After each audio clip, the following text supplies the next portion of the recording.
Hi there, Tina VanDerwerker with Berkshire Hathaway Clifton Park office. It's Tuesday, so it's time for Tina's Tuesday tip. Today I'm going to talk about the difference between the buyer's agent and the seller's agent. So the seller's agent is also known as the listing agent, and they are the ones that have met with the seller and they've put the house on the market for sale. The buyer's agent is the one that is bringing the buyer.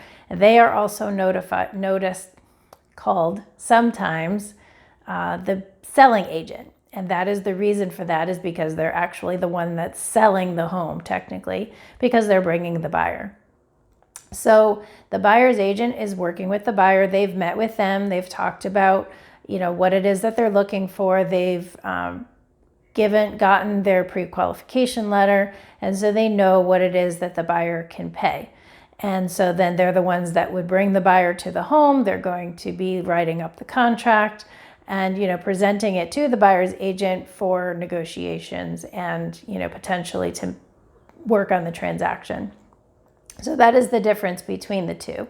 There is something else called a dual agency where the listing agent can represent both the buyer and the seller, and that is a discussion between the seller and the buyer as far as whether they are okay with that. As agents, we do need to be fair and honest with both parties, but sometimes my personal opinion is with inspections and negotiations for appraisals and things, it can get a little sticky if you're trying to represent both parties, but that's just me. So I hope that has been helpful to talk about the listing agent versus the buyer's agent and what they're allowed to do. If you have any questions, as always, let me know. 518-598-9973. I'm happy to help.